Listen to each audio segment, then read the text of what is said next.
Ahora se escucha. Sí, ahora sí, Ya.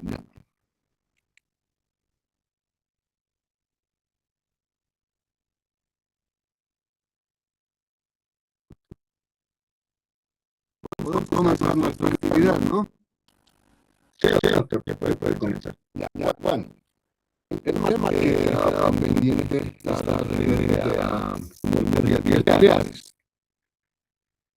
En ese contexto vamos a hacer una pequeña consideración. Cuando se habla de tumores, no solamente se habla de tumores malignos, por si acaso. O sea, que hay la mala costumbre de hablar de tumores malignos, porque también existen tumores benignos. Entonces, tenemos que recordarnos que la vía biliar como tal tiene dos partes claras, ¿no? La vía biliar principal es hepático común, o sea, hepático derecho y izquierdo, más bien hepática. Y el colon corresponde a, diríamos, la vía biliar principal. Y la vesícula, que sería la vía biliar accesoria. En este tema podemos justamente ver aquello y tendríamos más o menos que tomar en cuenta de que todo lo que significa el crecimiento anual puede ser ya sea dentro del hígado, que tendríamos los linfáticos, que pueden iniciarse vía biliar, aunque pueden ser también dependientes del hígado, y aquellos que son extrahepáticos. Los extrahepáticos serán tumores de la vía biliar principal y la vía biliar accesoria, que es la vesícula. También tendríamos que recordar de que la vía biliar principal tiene conductos de derecho y izquierdo, como en el caso del hepático, el conducto colédoco, que a su vez tiene por lo menos 3 funciones, 4 para muchos, ¿no? La supraduodenal, la red retroduodenal, la red retropancreática y la intradural. ¿Por qué tienen que darle esta distinción? Porque todos los tumores están por encima, diríamos, la desembocadura del cístico. O sea, en la porción superior, diríamos, de la vía biliar principal, van a tener un punto de diferenciación y van a diseminarse hacia arriba. Los tumores que están detrás del duodeno y a través de la cabeza del páncreas se van a confundir con patología pancreática, igual que la porción de la envergadura donde se les envolvió, ¿no? Aunque hoy en día hay otro tipo de distinción que deberíamos más práctica. Ahora, todo lo que significan tumores que decíamos pueden ser tumores benignos. Acá tenemos, por ejemplo, los pólipos, que serían en orden de frecuencia los tumores benignos más frecuentes de la vía biliar accesoria, de la vesícula, y los tumores malignos del carcinoma. En esta figura tenemos que tomar en cuenta que se puede establecer además de que puede haber tumores metastáticos diseminados de otros órganos hacia la vesícula. Por lo general no están en el lumen. Los pólipos y los carcinomas siempre están en el lumen. Puede ser valor biliar, podríamos decir, solitado, valor biliar nodal y cálculos. Todos estos cálculos son tumores, ¿no? Pero desde el punto de vista de neoplasia, nosotros podemos solamente aquellos tumores que son primarios, en el caso de los pólipos, o el carcinomas, que es un tumor, diríamos, también primario. Que pueden abarcar cualquier parte o cualquier segmento de la vesícula. Pueden estar en el fondo, pueden estar en sus paredes, pueden estar en el cuerpo, pueden estar en el cístico. Ahora, los pólipos vesiculares serían los tumores benignos, generalmente tienen mucha relación con la litiasis, porque son pólipos de colesterol. ¿Cuál es el enfoque de esto? En esta lámina histológica, nosotros vemos exploraciones, ¿no? Esas exploraciones se llaman de los senos de Tartaglia-Kirchhoff. Los senos pueden ser sitios donde se deposita el colesterol. Y a partir de ahí se van a formar los pólipos. Entonces, la epidemiología más o menos se dice de que existen pólipos vesiculares en el 26% de los pacientes que tienen patología biliar. En su patogénesis se pueden hablar de tres cosas, ¿no? Uno, vinculado a problemas generalmente dietéticos, ¿no? Donde aumentan los triglicéridos y los desde el colesterol a nivel de la mucosa. ¿Y qué hacen esos desorganizan que los vasos y forman esta vesícula pigmentada que se llama vesícula colesterológica? ¿Cómo se ha formado esa vesícula colesterológica? Por la fagocitación, podríamos decir, por parte de los macrófagos de las cristales de colesterol, que generalmente van a producir formaciones al tercer pelo.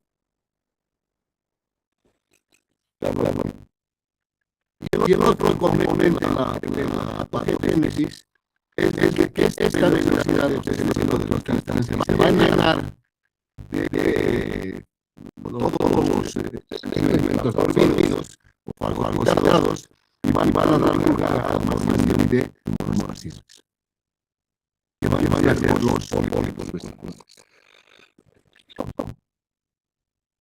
Si ustedes recuerdan, todo pólipo tiene dos partes, ¿no? Un tallo y un cuerpo. O sea, hay pólipos peciles, los tienen tallo, pero los que no tienen tallo, más bien, pólipos peliculados, los tienen tallo.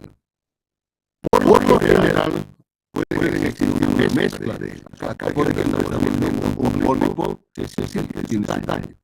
Este otro sería un pólipo también tiene tallo. Entonces, la diferencia radica en que los pólipos que tienen tallo se dice que son localizados más benignos en su comportamiento. Ahora, ¿cuál es el problema de esto? Que pueden enrojecerse o pueden aumentar de tamaño. Y eso nos va a dar dolor biliar, si puede dar eristeritis obstructiva o pancreatitis, si es que se rompe y esto pasa al cholestérico. Entonces, en ese contexto, es posible que en una misma muestra encontremos varios momentos o varios hallazgos macroscópicos de los signos, ¿no? Donde acá hay pólipos en la base, en el cuerpo, desde acá al comienzo del sistema paciente. Supongamos que el paciente tenga tallo, sería un pólipo peniculado, y se rompe. Esto puede pasar vía biliar y provocar una obstrucción. Y darnos probabilidades de éxito, ¿no? Hay una foto de una cirugía donde se ve ya no un pólipo, ¿no? Sino se ve pólipos pequeñitos acá abajo. Esta es la colesterol que tenemos y día a día se está desarrollando carcinoma. Se dice que los pólipos menores a 1 centímetro, que menores de 10 milímetros tienen componente benigno. Mientras que los pólipos están por encima del centímetro, encima de los 10 milímetros, tienen un comportamiento maligno de cierto lapso de tiempo. ¿Cuál es el medio diagnóstico? Aparte de verle que el paciente tiene una disquinesia biliar. Se le hace una ecografía y nos vamos a ver esta imagen, ¿no? Donde hay una longitud normal, las paredes son normales, ¿no? Pero si nos fijamos, en una de esas paredes hay formaciones que prohíben hacer luz. Y obviamente el contenido es homogéneo. Estas formaciones son los pólipos, igual que en la imagen de abajo, este pólipo, no tiene la sombra sónica. Eso corresponde a un estadio de la clasificación de McKinsey 2, que está vinculado a la McKinsey 3. Este es un paciente que se presenta fácilmente. En ese contexto, hay trabajos, podríamos decir, que indican que el hallazgo del pólipo siempre no es igual a hacer cirugía, sino que se puede hacer supervisión y vigilancia. En cambio, hay otros que dicen que los pólipos deberían retirarse independientemente del tamaño. Pero como en general, lo que día se utiliza es de que los pólipos que queden un centímetro más deben ser sensibles o peligrosos. Los pólipos pequeñitos de milímetros, menos, se puede hacer un control simplemente a largo plazo. Ahora bien, una vez que se encuentra en la ecografía un pólipo, siempre tenemos que tener un algoritmo donde hay patología biliar o el paciente es asintomático. Si el paciente tiene patología biliar, tiene biliar, con enfermedades, etcétera, ese paciente debe ir así, se supone que el pólipo tiene en el hallazgo ecográfico puede estar dando problemas de funcionamiento de la vesícula. Pero cuando el paciente es asintomático, aquí le quedan dos cosas, ¿no? Primero, hacer un seguimiento ecográfico y ver si el crecimiento es mayor a 3 milímetros en dos ecografías tomadas de forma seriada, podríamos decir, en el lapso de 1 a 3 meses. Entonces, puede esperar 3 meses. Si ha crecido, va a cirugía. Pero si el tamaño es igual o mayor a 10 milímetros, 10 centímetros, o hay colegiasis asociada al paciente debe ir a cirugía. ¿Qué es lo que se está recomendando a través de este algoritmo? De que los pólipos a la larga casi siempre van a terminar en siempre dependiendo de un curso evolutivo en función de su tamaño. Ahora, en el caso de un maligno de la vesícula biliar, este caballero ha hablado que hay un hospital en Estados Unidos vinculado a el trabajo que hizo el siglo pasado. Decía que en la patología más maligna de la vía biliar, cuando el diagnóstico ya se hacerse sin cirugía, o sea, no estamos hablando de pacientes no operando, y estamos hablando antes de eso, es mejor hacer un procedimiento quirúrgico. Ya que se acortaría la vida del paciente. ¿A qué se debe? A que es muy difícil hacer el diagnóstico de un normal maligno en preoperatorio. Entonces, en ese contexto, hay mucha gente que piensa que toda patología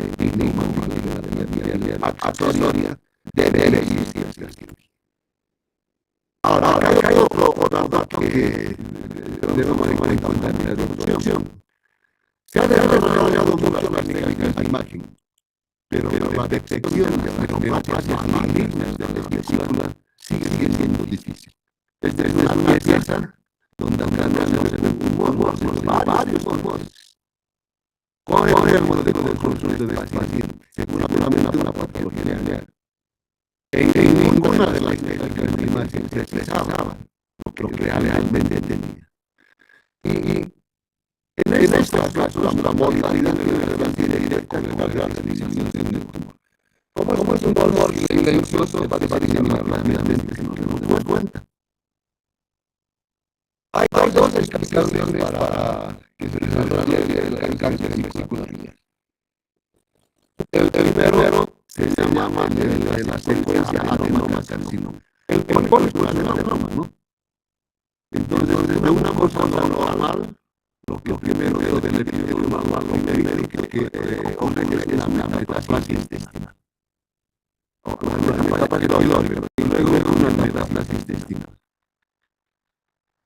Esta metaplasia intestinal puede realizarse desde dos puntos de vista. Uno a través de marcadores moleculares, donde hay secuencia displasia, carcinoma in situ y carcinoma avanzado. O sea, la secuencia sería displasia, carcinoma in situ y abajo carcinoma avanzado. Esta secuencia es la que por lo general se produce en los pacientes que nosotros vemos, porque hay otra teoría. Y es que los pólipos desarrollan cáncer.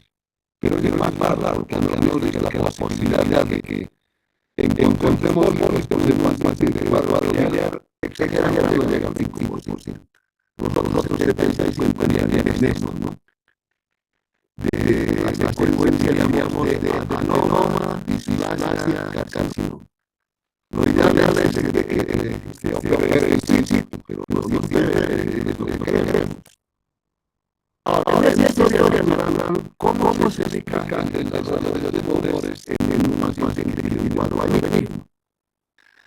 Primero, bueno, filial cronónico, entonces primero van a hacer hiperplasia de la mucosa.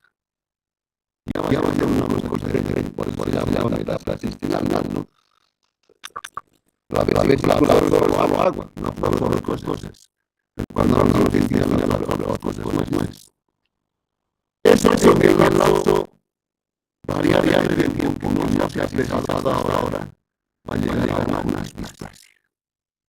La displasia es una enfermedad neoplásica en cualquier órgano que tenga mucosa. Ahora, más o menos en 5 años de evolución, la displasia se convierte en canceromicito. Ese es el momento, diríamos, en el cual tendríamos que intervenir para que el tratamiento sea curativo. Si no se mueve en este momento, pasa un tiempo más, otros 5 años, donde pueden llegar a las molestias y tener un cancerómino más. Acá se le da la luna, que ya no se ve. Entonces, se ha demostrado con esta secuencia hiperplasia, displasia, y 5 años cancerómino y sigue llegando al cancerómino más, que hay relación en el contexto de un problema exclusivamente funcional al principio. Esta es una de las teorías. La otra es que el pólipo vaya directamente al cáncer. Acá ya no es 10 años. Acá es menos. Este es entre 3 y 5 años. Ahora miren el mapa. Esto es tal vez algo más interesante que debería conocerse. En el mundo se ha llamado los lugares de tumores a través del cáncer. En el caso de la mayoría de los países del mundo, se ha establecido incidencia alta, media y baja. Vamos a comenzar por la baja, Norteamérica, todo eso es engrosado. Todo lo que tenga en Europa también podríamos decir. Hay más o menos 1.5 a 2.5 habitantes. O sea, son 15 a 25 por millón de habitantes. Baja incidencia. Incidencia media que vive Perú, Ecuador, Colombia, Brasil. Ahí tenemos el doble de la incidencia, de 3,7 a 9,1%. Estaríamos hablando de 37 a 90 millones de habitantes. Ahora miren, vamos nosotros. Bolivia y Chile. Y tenemos un lecho más o menos de la liga, no. Puede ir de 5 a 15.5, dependiendo del lugar donde reporte. Si comparamos lo que se reporta en estudios de histopatológicos, por ejemplo, en los ciborgos, es muy probable que el índice sea alto. Pero cuando son las instituciones del dato donde el paciente a veces tiene que pagar la patología, estaríamos cerca a ese nivel. Entonces nosotros tenemos incidencia alta de cáncer. Eso es lo conducente en el cáncer de enfermedades para enfermedades clínicas oncológicas. Pero ahora aquí hay algo más complejo, ¿no? Esto es regional. O sea, va a variar en regiones geográficas. Acá tenemos en Estados Unidos y estamos en Bolivia.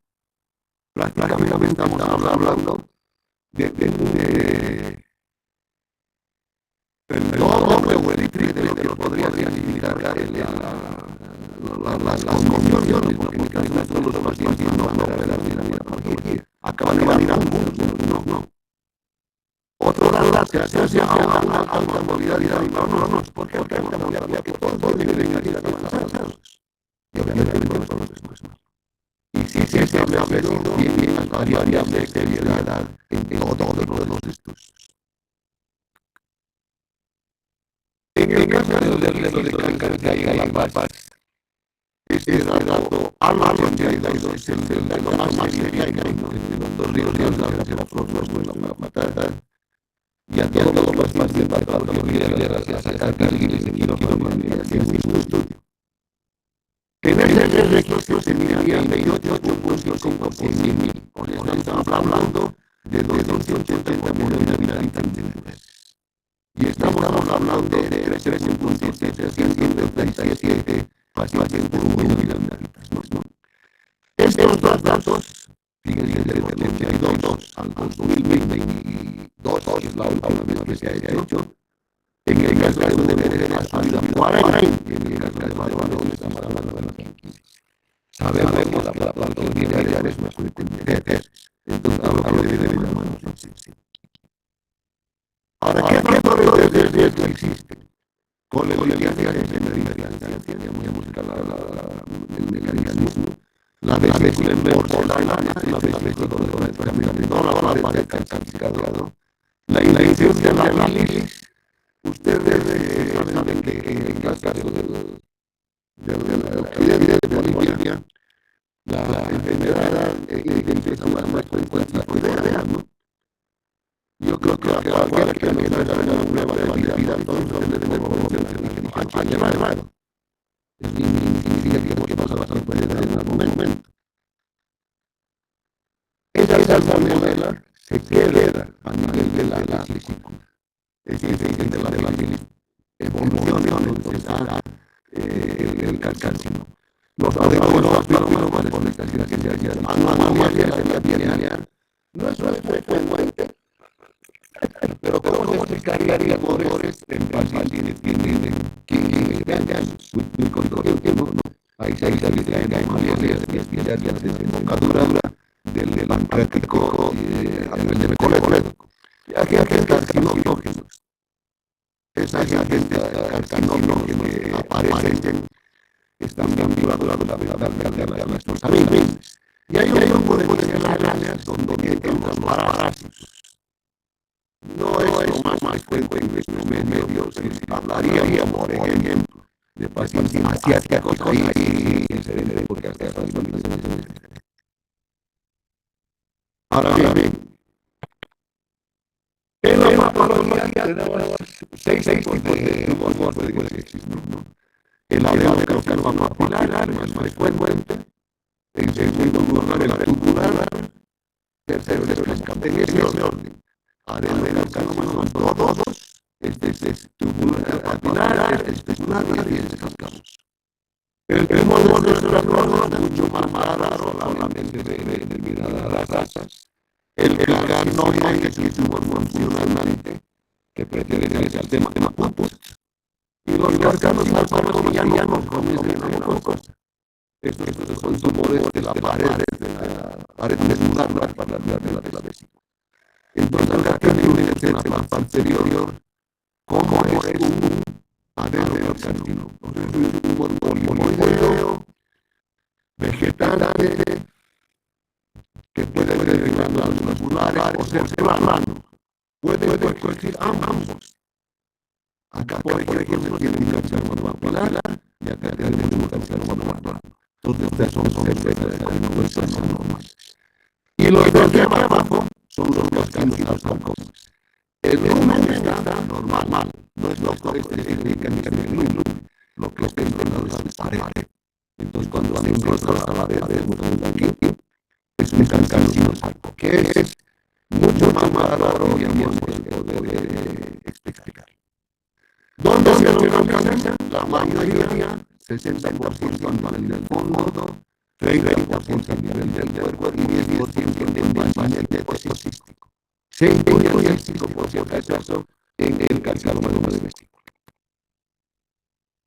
¿Cómo podemos ver la clasificación? Ahí en patólogo hindú, en 1962 ha puesto 6 vías. Y de las 6 vías, las 10 vías de mantenimiento.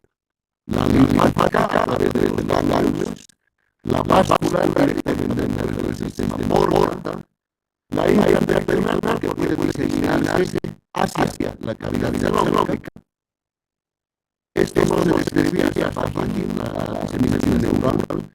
Se decía que a veces cuando existían colestestonías parciales, se dejaban de desvelar, por ahí había aparecer diseminación neuronal. Intratratal porque el lumen de la vesícula puede pasar a la cistis y del célico puede pasar al hepático o al nivel del colon. Y finalmente directa. Cuando se habla de directa, estamos hablando de aquellos tumores que se desprenden por sí solos un segmento de tumor, pasa la vía biliar y aparece en otro lado. No siempre intratratal porque puede pasar a la rodea. A veces cuando tenemos un decir cómo ha llegado aquí, la vía de diseminación sería esta.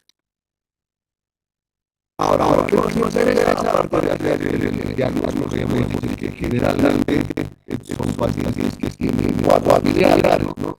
Pero cuadros biliares de la donde igual vamos a hacer ecografía. Y ahí el que tenemos una masa a nivel el número de la vesícula. Y puede haber arterias cerca a la vía biliar principal. Lo que nos interesa es estudiar en profundidad, porque de ahí depende el pronóstico. Un tumor podríamos decir tipo A o 1 está confinado a la muestra. No sobrepasa o no llega a sobrepasar las muestras de la temperatura no sobrepasa.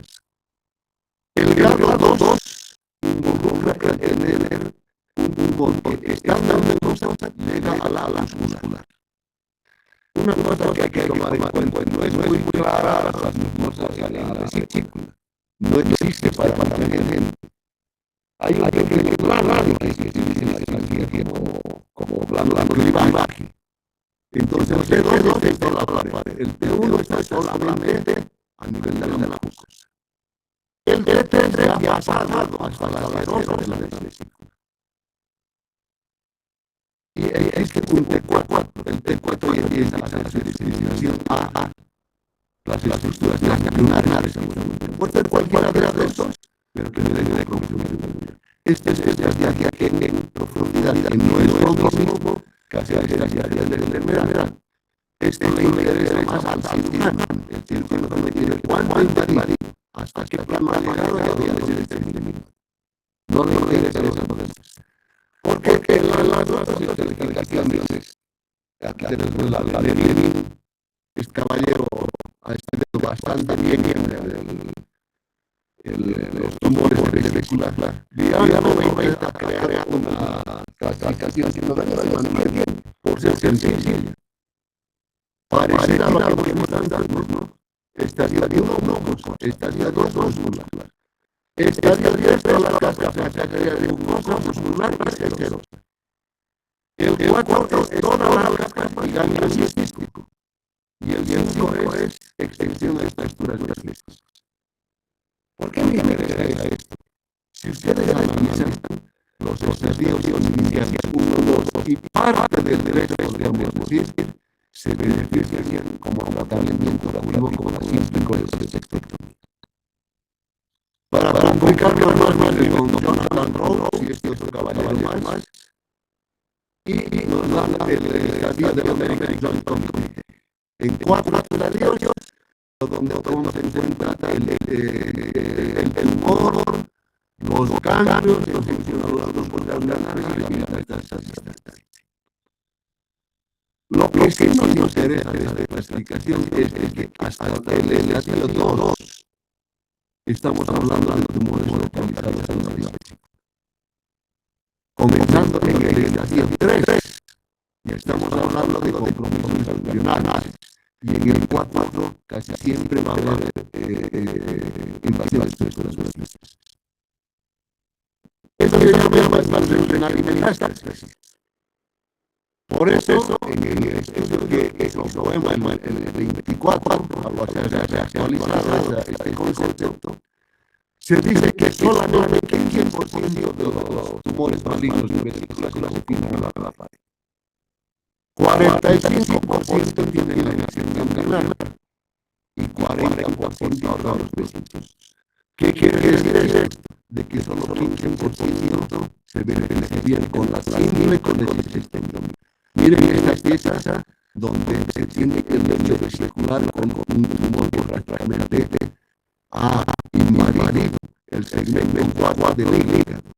Entonces, entraría en este grupo de investigación a la ciencia, ¿no? Que en estadio 4. Ahí no va a ser ciencia la colecistectomía. Otra cosa que es interesante que se fije es de que la presentación puede ser de diferente forma. Puede presentarse como colecista aguda, un cuadro agudo donde hay bulbos positivos, por ejemplo, o un cuadro de colitis crónica, son los más comunes, podríamos decir, en estadios iniciales, aunque en caso de la colitis aguda, por tener cierto tamaño, ¿no? Pero como estamos diciendo que la teoría del cálculo es ya para el segundo plano. Puede haber hechos obstructivas y comprimir la vía principal. Lo ideal es que se haga analice las pruebas de presentación a este nivel, que no son difíciles de encargar, ¿no?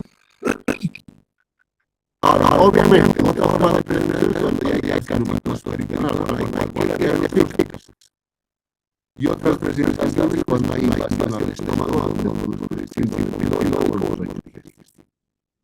Entonces, el cáncer de vesícula puede estimular los órganos familiares.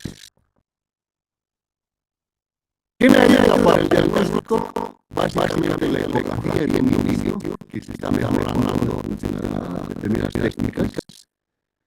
Pero no es suficiente. La ecografía me va a mostrar morfología de la vesícula biliar, tamaño, paredes, donde las paredes se ve el problema de análisis, porque tienen más de 3 milímetros, y obviamente el contenido, no va a verse somosónico en algunos casos, sino de cascada. O sea, la ecografía te orienta, pero no te hace diagnóstico. La tomografía te da el compromiso regional. Acá tenemos un tumor y fíjense cómo ya estamos viendo cambios aquí abajo. Igual que los de acá, ¿no? Muchas veces se puede hacer una endoscopia, se hace una ecografía, una endoscopia primero, y se utiliza un endoscopógrafo. Y se trata de ver a qué profundidad hay.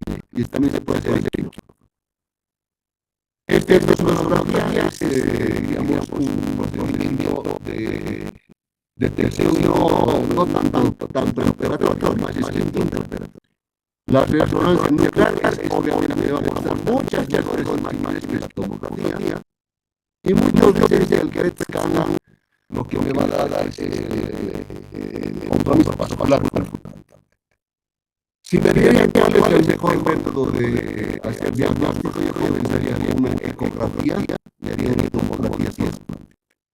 Pero si tengo una sonografía intraoperatoria, mi porcentaje de certeza va a mejorar por lo menos en un 50-70%.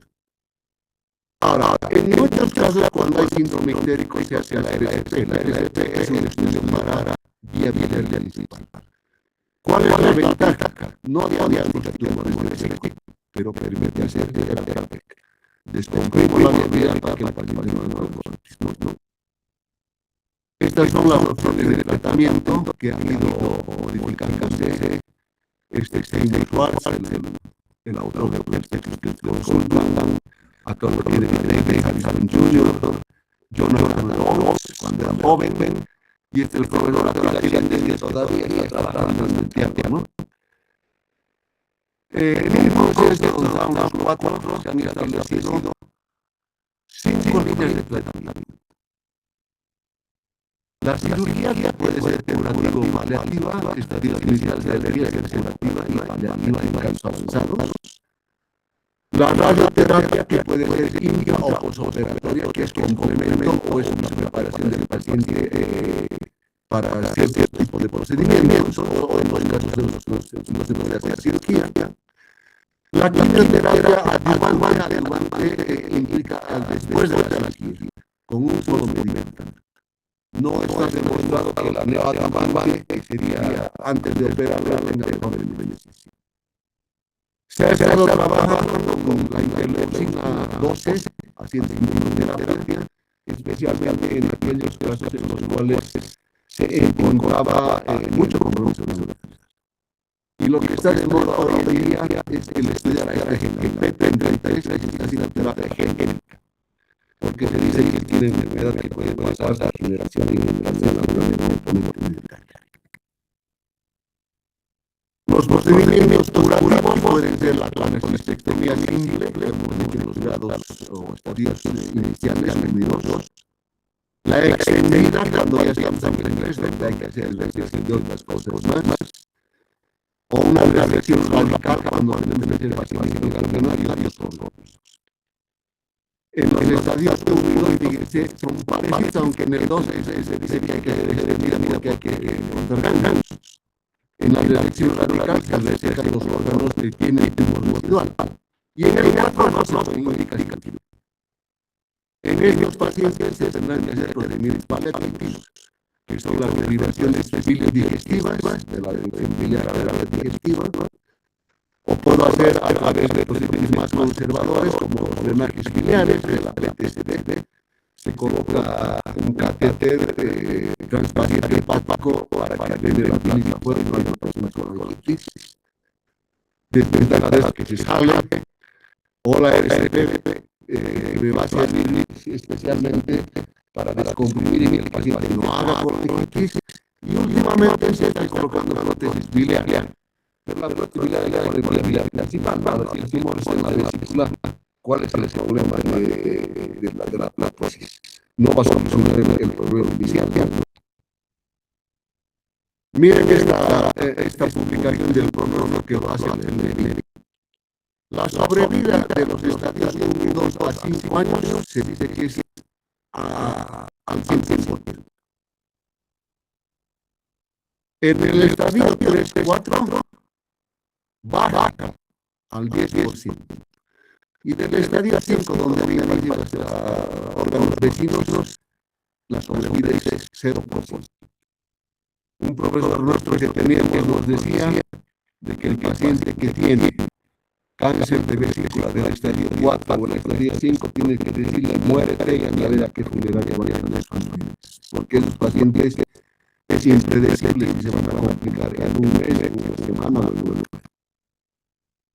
Ahora vemos tumores de la vía biliar principal, que son completamente diferentes a los tumores de la vía biliar y se llaman colangiocarcinomas. Los colangiocarcinomas pueden ser intrahepáticos y pueden ser extrahepáticos. Es la primera división que les estamos viendo acá. El intrahepático se forma a nivel de la vía biliar intrahepática. Y el extrahepático se forma en la vía biliar extrahepática, que serían los conductos hepáticos derecho e izquierdo común, colédoco en sus 4 porciones. No vamos a hacer un análisis del colangiocarcinoma hepático, porque eso lleva de tumores de hígado, que es prácticamente lo mismo, es un hepatocarcinoma modificado solamente. El extrahepático, eso que aparece acá, puede tener tres localizaciones. Primero, ileal, por ser calcáneo. Eso significa tumores del conducto hepático, básicamente. ¿Cuál sería su límite? El conducto de la desembocadura del conducto cístico, excepto en los que hay anomalías donde el cístico es largo. Número 2, va a ir de la desembocadura del cístico hasta la porción retroduodenal colédoco. Y el distal, que va de la retropancreática hasta la porción intramural del esfínter. Entonces, esa división que hacíamos anatómicamente es útil acordarse para el colangiocarcinoma en su localización extrahepática. ¿Cuáles son las frecuencias ahora? Se dice de que en el caso del intrahepático solamente son 5 al 10%, porque la mayoría están vinculados a enfermedades extremadamente raras, donde intervienen una serie de factores que son más problemas para el hígado que para la vía biliar. La gran mayoría, del 60 al 70% de los colangiocarcinomas, se localizan entre la bifurcación de la vía biliar, es decir, entre los hepáticos común, derecho-izquierdo y el inicio, diríamos, del colon. Y corresponden a un nombre propio que se llama tumores de la bifurcación o tumores de Klatskin. Y finalmente, los que están por debajo de la porción retropancreática del colon son los distales, serían solamente del 20 al 30%, y se confunden mucho con los tumores que podrían estar vinculados al nivel de la memoria, donde la última clasificación se los incluye antes. Miren cuántos factores de riesgo hay aquí para desarrollar colangiocarcinoma. ¿Cuántos conocemos? A ver, cirrosis, enfermedad quística y de Caroli, es más en jóvenes, ¿no? Igual que los quistes de colon.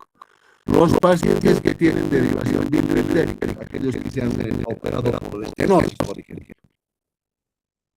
Acá viene un llamado de atención para todo lo que es enfermedad de tiroides. Las hepatitis B y C es un factor de riesgo.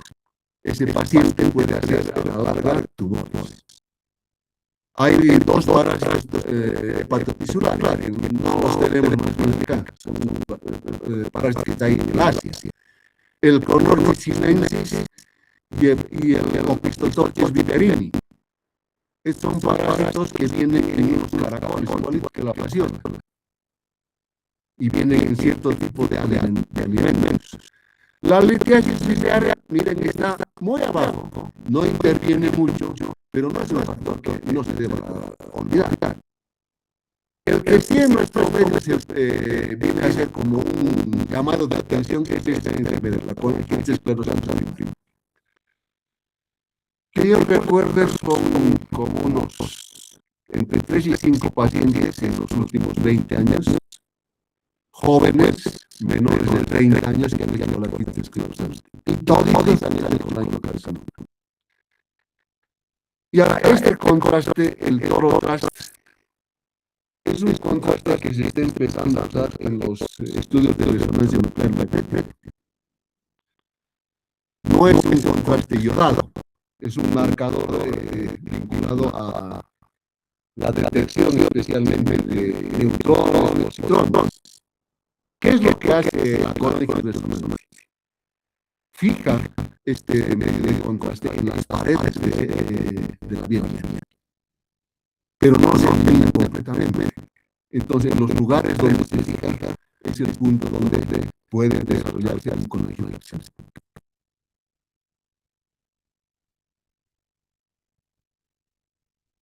¿Qué signos y síntomas vamos a tener para sospechar en un paciente que tenga colangiocarcinoma? Ictericia, o sea, usted lo haría bien. Es un paciente que tiene fatiga permanente, que se cansa al caminar en plano inclusive. Puede haber sangrado, o puede haber meteorismo, o puede haber flujo a nivel del estómago. El bloating es la sensación de plenitud generalmente. Fiebre, especialmente si hay una infección sobreañadida. Una pérdida de peso no explicable obliga a pensar en cualquier neoplasia, no solamente en un colangiocarcinoma, ¿no? Cuando se tenga una piel bastante enrojecida, ardiente, y el paciente además tenga ictericia, lo que pasa es que las sales biliares irritan las terminaciones nerviosas y la pérdida de la apetito. Entonces no es una cosa que me oriente, ¿no? Son cosas inespecíficas. ¿Cómo voy a hacer el diagnóstico? Hago lo mismo que he hecho anteriormente, ¿no? Ultrasonografía, o sea, hago ecografía. Si es el paciente ictérico, hay que buscar datos indirectos fundamentalmente. Debería hacerse tomografía y hasta aquí no hay ningún problema, siempre se va a cumplir lo que cubre el SUS, inclusive en nuestro medio. Ahora, Lo que sí un poquito sale de lo común para la parte del diagnóstico. A este paciente sí hay que hacerle una colangioresonancia. Y hay que hacerle sí una colangioresonancia porque tenemos que ver la porción intra y extrahepática. Si esta colangioresonancia es anormal, está indicada a hacer un PET scan. Si no sale anormal, no se debe hacer el PET scan. O sea, es demasiado selectivo el PET scan en las palabras. Hasta aquí es diagnóstico. Estos otros dos son diagnósticos y terapéuticos. Por ejemplo, hacemos una RCC y una endosonografía, pero ya para colocar un stent en casos donde tengamos que descomprimir la vía. O hacer ultrasonido endoscópico y colocar sondas intraductales para que esa obstrucción que tenía el paciente, o esa ictericia que tiene el paciente, se alivie, aunque sea temporal. Si no se puede hacer cirugía diaria. Ahora, acá tenemos los tumores que estarían dentro del hígado, que hemos dicho que no les interesa, los extrahepáticos, que vendrían a ser los que están cerca al páncreas, que diríamos que tienen el mismo comportamiento que los tumores de páncreas, pero lo que nos interesa son los biliares o periliares. Bismuth y Corlett han hecho una clasificación del colangiocarcinoma periliar o iliar, como queramos llamarlo, en cierto tipo de características. Y en base a eso se planifica, diríamos, el tratamiento.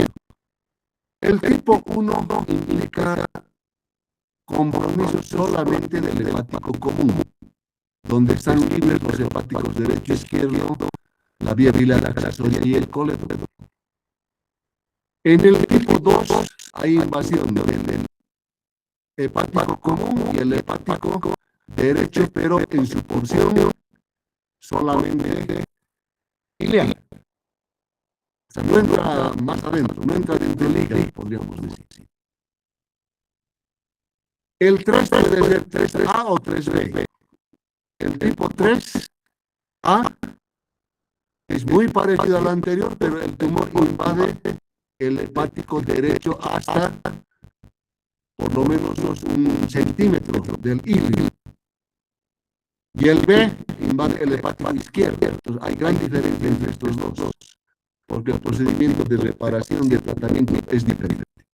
Y el tipo 4 va a comprimir o va a obstruir más bien el hepático común, el hepático derecho y el hepático izquierdo. Estos tres, si bien se parecen, tienen manejos diferentes.